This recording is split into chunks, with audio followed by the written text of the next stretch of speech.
So hello everyone, this is Ashish और आज के इस वीडियो में हम जेक बोर्ड क्लास 9 का मैथ का कुछ वीवीआई क्वेश्चन देखने वाले हैं जो आपके एग्जाम के लिए बहुत ज़्यादा इंपॉर्टेंट हो सकती है। अगर आप ये करके जाते हो तो डेफिनेटली आप अपने एग्जाम में अच्छे स्कोर कर पाओगे। तो चलो यार डायरेक्टली क्वेश्चन पर आते हैं, एक एक करके देखते हैं। उससे पहले आप पीडीएफ को डाउनलोड नहीं किए हो तो नीचे डिस्क्रिप्शन बॉक्स में लिंक मिल जाएगा, वहां से डाउनलोड कर लेना।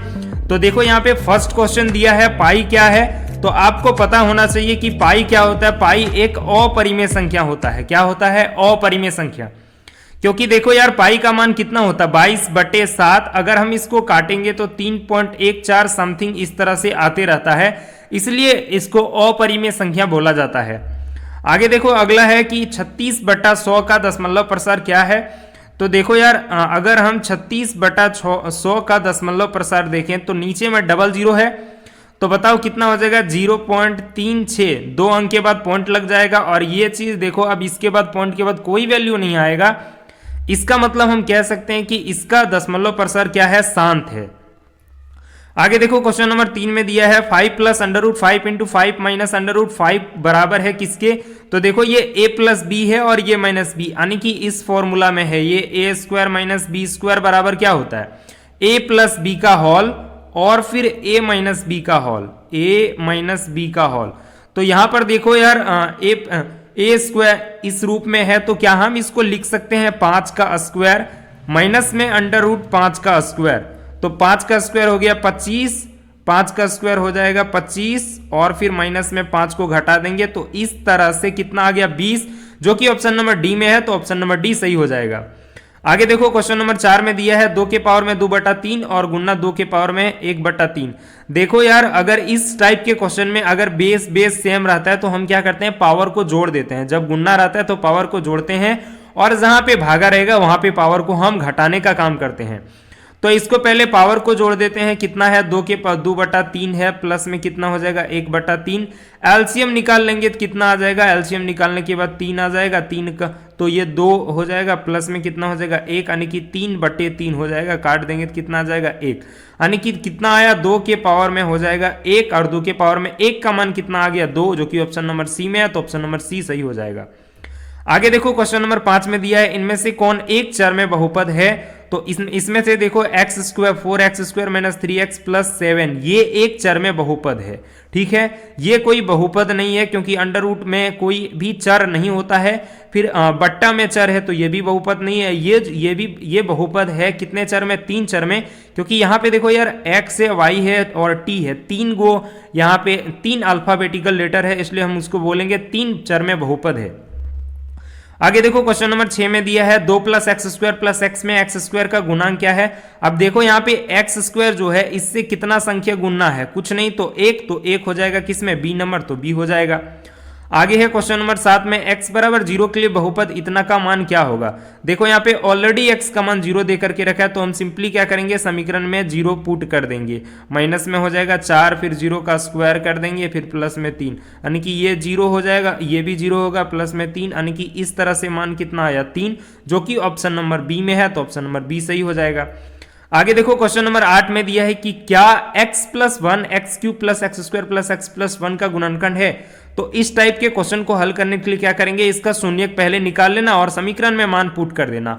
अगर उस कंडीशन में मान 0 आता है, शेषफल 0 आता है, तो हम कह सकते हैं कि वो एक गुणनखंड होता है। तो यहाँ पे बताओ x + 1 का जो शून्यक है वो कितना आ जाएगा? x = 0 रखेंगे तो कितना आ जाएगा? x = -1 आ गया। अब -1 का क्यूब करेंगे, फिर प्लस में -1 का स्क्वायर कर देंगे, क्यूब, फिर स्क्वायर कर देंगे, फिर प्लस में फिर -1 रखेंगे, फिर प्लस में 1 रखेंगे। तो ये आ गया -1 आ गया, ये हो गया +1 हो गया, -1 हो गया, +1 हो गया। अब देखो -2 + 2 यानी कि कितना आ गया? 0 आ गया। तो हम कह सकते हैं कि हाँ इतना x + 1 जो है इस समीकरण का गुणनखंड है। आगे देखो यदि x + y + z = 0 है तो x³ + y³ + z³ क्या होगा। तो याद रखना कि अगर ये तीनों 0 होता है तो इसका जो सूत्र होता है वो 3xyz होता है, जो कि ऑप्शन नंबर बी में है। अगला देखो 10 नंबर में है -2x + 3y = 6 को ax + by + c = 0 में व्यक्त करने पर a b c का मान क्या होगा। तो देखो यहाँ पे स्टैंडर्ड फॉर्म ऑलरेडी दिया है, क्या है, ए एक्स प्लस में बी वाई प्लस में सी बराबर 0। तो पहले इस समीकरण को सीधा कर लेते हैं यार, कितना हो जाएगा, -2x हो जाएगा, फिर प्लस में 3y, इसको इधर ले आएंगे तो माइनस में 6 बराबर 0 हो गया। अब बताओ यहाँ पे a की जगह पर a का मान कितना हो गया, -2 हो गया, तो -2 हो गया a का, और फिर b का मान 3 हो गया और c का मान -6। ये किस ऑप्शन में, ऑप्शन नंबर सी में, तो ऑप्शन नंबर सी सही हो जाएगा। आगे देखो क्वेश्चन नंबर 11 में दिया है y बराबर 3x प्लस 5 के लिए कौन सा विकल्प सत्य है। तो यहाँ पे देखो यार, अगर हम x का वैल्यू कुछ लेते जाएंगे तो इस तरह से y का वैल्यू निकलते जाएगा कुछ ना कुछ, तो इस तरह से हम इसको कह सकते हैं कि इसका अपरिमित रूप से अनेक हल होगा। आगे है क्वेश्चन नंबर 12 में x प्लस वाई का एक हल है, तो हम क्या करेंगे, इस तरह से क्वेश्चन को समीकरण क्या करेंगे कि हम उसको सेटिस्फाई करने की कोशिश करेंगे कि मान यहाँ पे क्या रख दें, x के जगह पर, y के जगह पर, जो 4 के बराबर आ जाए। तो यहाँ पे देखो अगर हम 1 और 3 रखते हैं तो 4 आ जाता है, और मतलब क्या, यही सही हो जाएगा। आगे है x अक्ष का समीकरण क्या होता है, तो x अक्ष का समीकरण होता है y बराबर 0, ऑप्शन नंबर बी में है। अगला है निर्देशांक -2 और 4 का भुज क्या होगा। तो एक चीज याद रखना यार, जो x होता है, x और y, तो जो x अक्ष वाला होता है उसको बोलते हैं भुज, क्या बोलते हैं उसको, भुज बोला जाता है, और जो y वाला होता है उसको बोलते हैं, y अक्ष में उसको बोलते हैं कोटि। तो यहाँ पे देखो x अक्ष में क्या है, x अक्ष में है -2, तो -2 हो गया भुज, और यहाँ कोटि पूछता तो 4 हो जाता। आगे है आकृति में 3 और -1 का निर्देशांक को कौन सा बिंदु प्रदर्शित करता है। तो 3 और -1 को देखो, 3 प्लस में है और -1 माइनस में, यानी कौन सा बिंदु, ये देखो यहाँ पे बी बिंदु दर्शा रहा है, कौन सा बिंदु, बी बिंदु, तो कौन सा हो जाएगा, बी बिंदु हो जाएगा। अगला है एक दिए हुए बिंदु से होकर कितनी रेखाएं खींची जा सकती है। तो एक बिंदु से होकर के अनेक रेखाएं खींची जा सकती, अनंत रेखाएं खींची जा सकती, तो ऑप्शन नंबर सी हो जाएगा। आगे देखो क्वेश्चन नंबर 17 में दिया है 54 डिग्री का संपूरक मान निकालिए। तो संपूरक कोण क्या होता है, संपूरक कोण होता है दो कोणों का योग 180 डिग्री।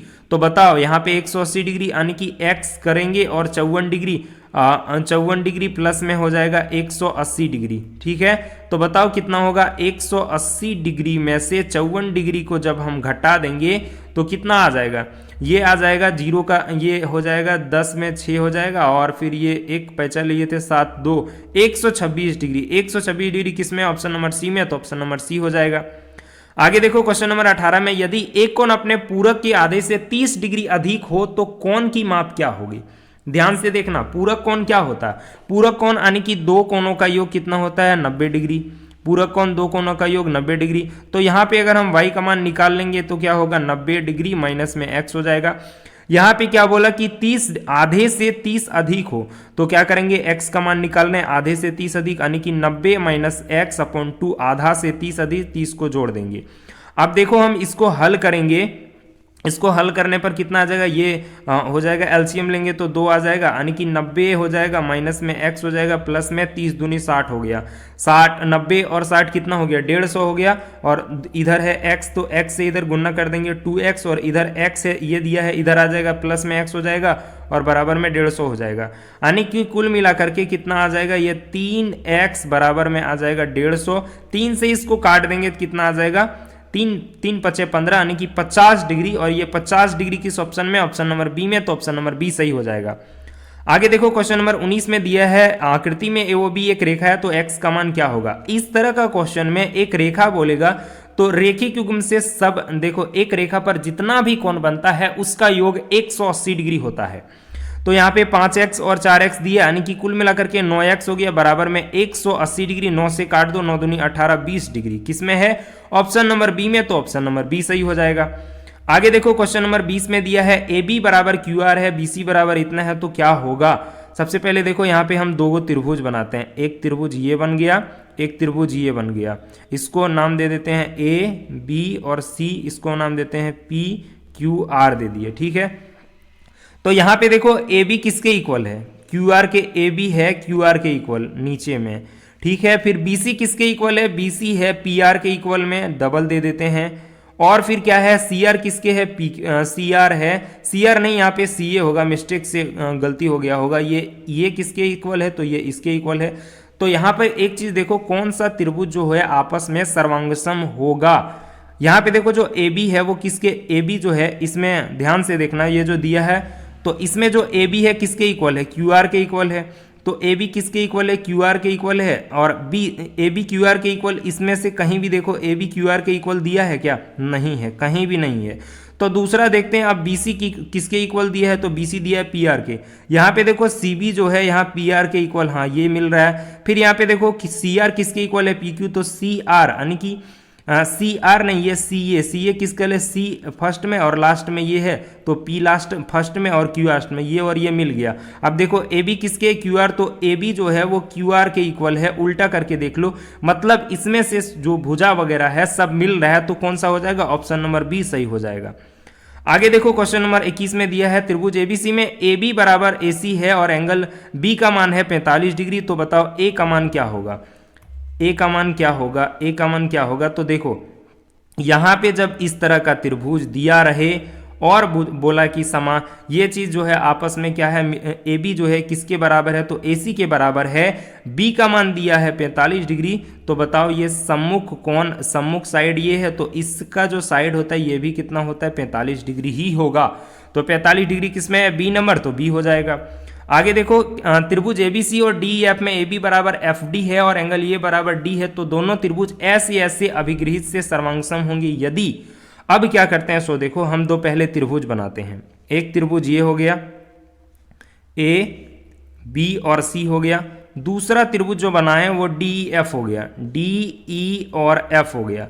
यहां पे देखो ए बी किसके इक्वल है, ए बी है एफ डी के इक्वल, एफ डी यानी कि इसके इक्वल है। और एंगल ये किसके इक्वल है, तो एंगल ये डी के इक्वल है। अब देखो ये जो एंगल है इसका साइड कौन है, बी सी है, और इसका साइड कौन है, ई एफ है। माने कि बी सी बराबर ई एफ जो हो, जब होगा बी सी बराबर ई एफ, तब क्या होगा, वो ऐसे ऐसे सर्वांगसम होगा।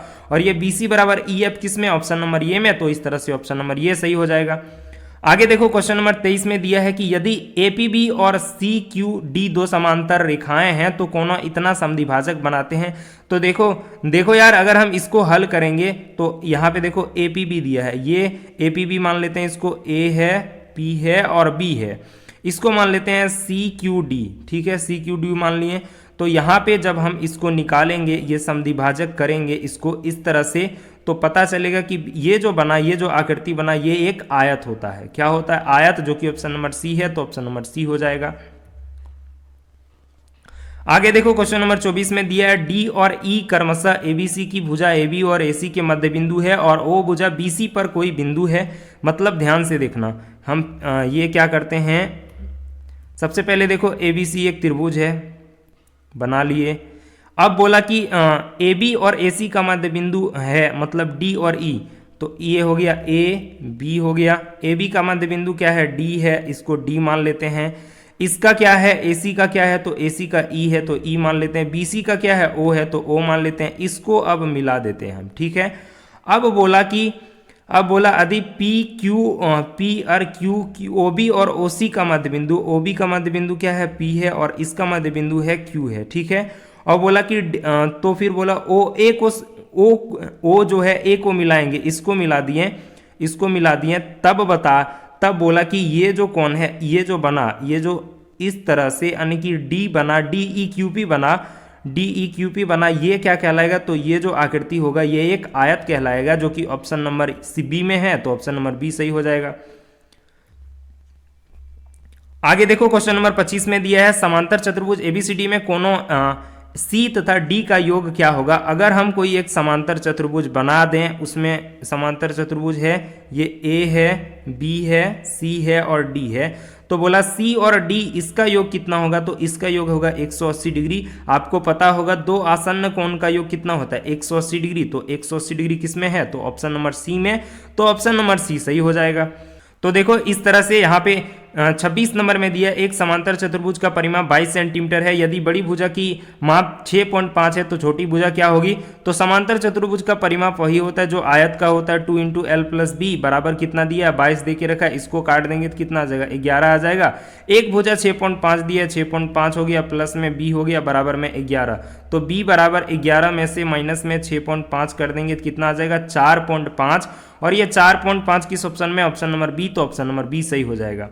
आगे देखो क्वेश्चन नंबर 27 में दिया आकृति BC वृत्त का व्यास है और एंगल BAB 60 डिग्री है, तो ए डी वो कितना होगा, देखो ये 60 डिग्री है तो एकांतर कोण से, जब यहाँ पे ध्यान से देखो कि इस वृत्त में ये कितना है 60 डिग्री है तो एकांतर कोण से ये भी कितना होगा 60 डिग्री होगा। और 60 डिग्री किस ऑप्शन में, ऑप्शन नंबर सी में, तो इस तरह से ऑप्शन नंबर सी सही हो जाएगा।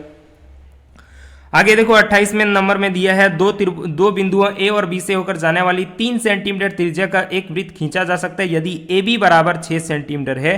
तो देखो पहले से यहाँ पे बोल दिया कि ए बी का मान ये ए है और बी है, इसको मान लेते हैं ये 6 सेंटीमीटर दिया है, तो क्या 3 सेंटीमीटर तो इसका आधा होगा, तो जब ये और बी है तो क्या आधा से घूमेगा ना, ये पूरे तो नहीं मिलेगा, पूरे मिलता तो हम कह सकते थे हाँ। तो ये बताओ सत्य है असत्य है, तो असत्य है जो कि ऑप्शन नंबर ए में है।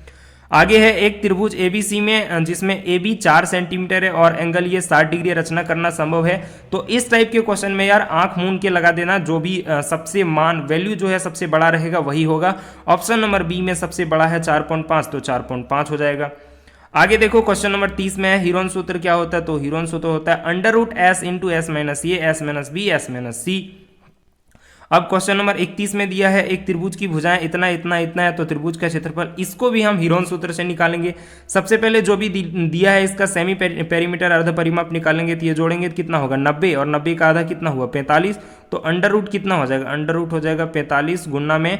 अब देखो 45 में 41 को घटाएंगे तो कितना आ जाएगा 4 आ जाएगा, फिर ये घटाएंगे फिर 5 आ जाएगा और 9 को घटाएंगे तो कितना आ जाएगा 32, कितना आ जाएगा, और 9 को घटा देंगे तो अगर हम 45 में 9 को घटा देंगे 4 36 आएगा, कितना आ जाएगा 36। अब देखो हम इसको अगर हम हल करेंगे, इसको हल करेंगे तो 9 5 45, इसको हम क्या कर 9 और 5 को तोड़ सकते हैं, फिर ये 4 हो गया 5 हो गया, फिर 9 चौका 36 जोड़ सकते हैं। तो इस तरह से हम करेंगे तो 9 5 4 बाहर आ जाएगा, क्या आएगा 9 5 4 5 चौका 20 20 और 9 दूनी 18 180, कितना आया 180 सेंटीमीटर स्क्वायर, जो कि ऑप्शन नंबर डी में है। आगे है एक घनाभ जिसकी लंबाई L है, चौड़ाई B है और ऊंचाई S, तो संपूर्ण पृष्ठीय क्षेत्रफल क्या होता है, तो घनाभ का संपूर्ण पृष्ठीय क्षेत्रफल होता है 2 × L + B + BH + HL। आगे है एक गोला जिसकी त्रिज्या R है, तो कुल पृष्ठीय क्षेत्रफल क्या होगा, देखो यार गोले का कुल पृष्ठीय क्षेत्रफल होता है 4πr², अगर इसका वक्र पृष्ठीय क्षेत्रफल बोले तो 2πr² और अर्ध वृत्त का बोले कुल पृष्ठीय क्षेत्रफल तो 3πr²। अगला क्वेश्चन है एक बेलन जिसकी त्रिज्या r है, ऊंचाई h है, तो आयतन क्या होगा, बेलन का आयतन होता है πr² h, जो कि ऑप्शन नंबर सी में है। आगे है एक अर्ध गोलाकार गुब्बारे में हवा भरने पर उसकी त्रिज्या 6 से 12 हो जाती, दोनों स्थितियों में गुब्बारे के पृष्ठीय क्षेत्रफल का अनुपात ज्ञात करो। देखो अभी हमने बताया कि गुब्बारे का पृष्ठीय क्षेत्रफल क्या होता है 3πr², क्या होता है 3πr², 3πr² होता है, तो ये 3πr² बटे में 3πr², ये तो कट जाएगा, r का स्क्वायर यानी कि 6 का स्क्वायर करेंगे और फिर 12 का स्क्वायर करेंगे, 6 छक्का 36 12 का 144 हो जाएगा, यानी कि 36 बटा कितना आ जाएगा 144 आ जाएगा। इसको हम काट देंगे तो 1/4 आ जाएगा, यानी कि 1:4 किस ऑप्शन में है, तो ऑप्शन नंबर ये, तो ऑप्शन नंबर ये हो जाएगा सही। आगे देखो क्वेश्चन नंबर 36 में दिया है मिलान चिन्ह इतना की बारंबारता क्या है, तो यहाँ पे देखो कितना है, ये हो गया 5 और इधर 4, 5 4 कितना है 9, तो 9 हो जाएगा। आंकड़ा इतना का परिसर क्या होगा, परिसर निकालने का सूत्र क्या होता है, जो संख्या बड़ी है और छोटी को घटा देंगे। सबसे बड़ी ये संख्या क्या है यहाँ 15, तो 15 है, 15 में से घटा देंगे सबसे छोटी क्या है 0, तो 0 को घटाएंगे तो कितना आ जाएगा 15 15, यानी कि ऑप्शन नंबर बी हो जाएगा। आगे है क्वेश्चन नंबर 38 में वर्ग अंतराल 10 और 12 का वर्ग चिन्ह क्या होगा, तो यार वर्ग चिन्ह निकालने के लिए हम क्या कर सकते हैं, दोनों को जोड़ करके 2 से भागा दे देते हैं, यानी कि 30 बटा कितना हो जाएगा 2, कितना आ गया 15 15, ऑप्शन नंबर डी में है, तो ऑप्शन नंबर डी हो जाएगा। आगे है एक असंभव घटना की प्रायिकता क्या होता है, तो एक असंभव घटना की प्रायिकता होता है 0 और निश्चित घटना की प्रायिकता क्या होता है, निश्चित घटना की प्रायिकता होता है 1। तो इस तरह से हमने कुल मिलाकर के 40 VVI क्वेश्चन देख लिया। आई होप आपको समझ आया होगा। वीडियो को लाइक कर देना और अपने फ्रेंड सर्कल में शेयर कर देना। मिलते हैं एक नए वीडियो में, तब तक के लिए ऑल द वेरी बेस्ट।